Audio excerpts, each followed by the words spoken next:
الفيديو ده معمول لناس حاسين ان ناس تانية متحكمة في حياتها وما عندهمش اي ثقة في نفسهم، وحاسين ان كل حد بيقول لهم يعملوا ايه هم مش عارفين يعملوا اي حاجة في حياتهم، حاسين ان الكنترول مش معاهم، مع ناس تانية.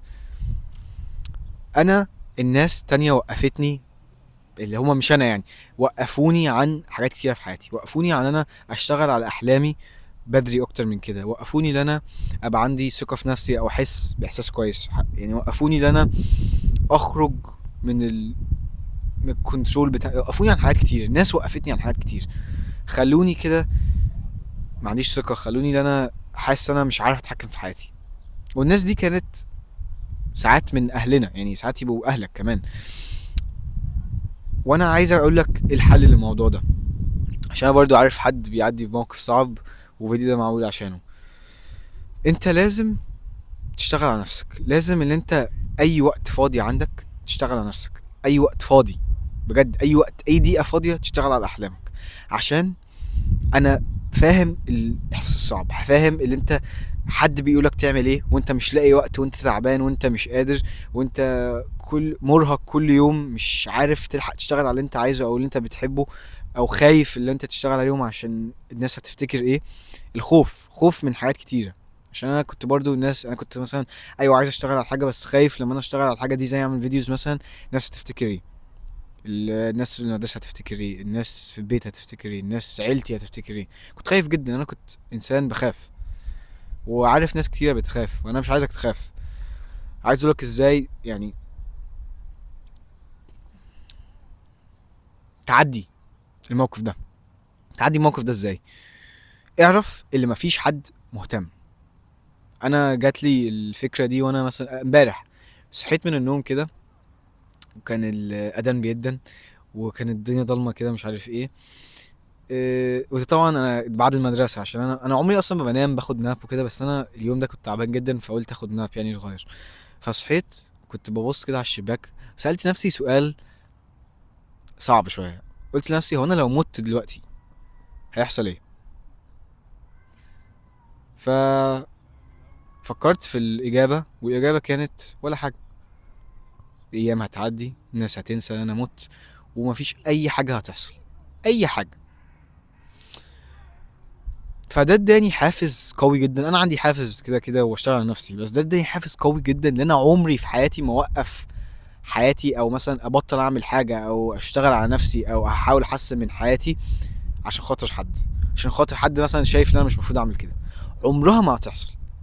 انت فاكر الناس بص عليك والناس مهتمه، وانت ومثلا الناس في المدرسه، انت مثلا عايز تعمل، نفسك تعمل فيديوهات، سمعت حد قال لي هو انت ازاي عندك ثقه قوي بتعمل فيديوهات، الناس في المدرسه بتفضل تتكلم عليك وكده، انت ازاي عندك ثقه ان انت تعمل حاجه زي كده؟ قلت له عشان اعرف انا بعمل حاجه صح، مش مهم الناس تفتكر ايه. انا لو الناس التانية وقفتني انا كده خسران، مين اللي هيوقفني؟ يعني الناس الهبل العبيطه اللي في المدرسه دي اللي ما عندهمش اي حاجه في حياتهم، لا اكيد مش هخلي الناس دي هي توقفني. عمري ما اخلي حد يوقفني. انت مخلي مامتك وباباك يوقفوك، مخلي اخواتك يوقفوك، مخلي عيلتك توقفك، صحابك يوقفوك. دايما بسمع انا صحابي كويس، صحابي وحشين، بس انا خايف ان انا مثلا اشتغل على حامي وكده عشان هبقى لونلي، مش عارف ايه. اكيد هتبقى لونلي، انت بتعمل حاجه ناس كتيره مش هتعرف توصل لها. انت عارف كام واحد بيوصل لاحلامه؟ حاجه زي 1% من العالم كله هو بيوصل لاحلامه. انت اكيد هتبقى لونلي في اول فتره في حياتك وانت بتشتغل على احلامك. انا دلوقتي لونلي، بس مش يعني دي مش مشكله بالنسبه لي. انا احسن ان انا ابقى لونلي اكتر ما انا اللي ابقى حواليا ناس مش مهتمه بنفسها او ما بتشتغلش على احلامها. لا انا عايز اشتغل على احلامي واحقق احلامي، عايز اعمل فلوس، عايز ابني جسم كويس، عايز اعمل يوتيوب فيديوز واساعد الناس على قد ما اقدر. دي احلامي. وانا لو مثلا صحابي مش عايزين نعمل فيديوهات، الناس اللي في المدرسه مش عايزين نعمل فيديوهات، شويه ناس من عيلتي مش عايزين نعمل فيديوهات، بس ده ما يوقفنيش. ايوه، ساعات الناس تهزر، ساعات الناس تعيب، بس ده ما فيش المفروض يوقفك. انت زي ما انا بقول ما حدش مهتم. انت لو مت دلوقتي مفيش حد يهتم. بجد انت لو مت حالا كام واحد تفتكر هيهتم بيك؟ ايوه، ناس مامتك وباباك هيزعلوا ومش عارف ايه، والناس هتنسى. الناس بعد ربع ساعه هتفضل تفكر هي هتاكل ايه بعد كده. فما تخليش ده يوقفك خالص، ما تخليش اي حاجه توقفك، عشان أنا دي وقفتني لاكتر وقت من حياتي. وانا عايز اقول لك كوت هي بالانجلش بس بعديها اقولها بالعربي. if if you care what other people think then you will forever be their prisoner. يعني دي بتقول ايه؟ انت هتبقى مسجون الناس اللي انت مهتم برأيهم. وده فعلا صح، انت لو مهتم برأي مثلا صحابك انت هتبقى اكنك المسجون بتاعهم، هما اللي مقررين لك حياتك. وازاي تخلي حد تاني يقرر لك حياتك عشان انت بس خايف ان انت صحابك يهزروا، خايف ان انت مامتك وباباك يفتكروا ايه، خايف من حاجات تانية. اكيد ده مش المفروض يوقفك.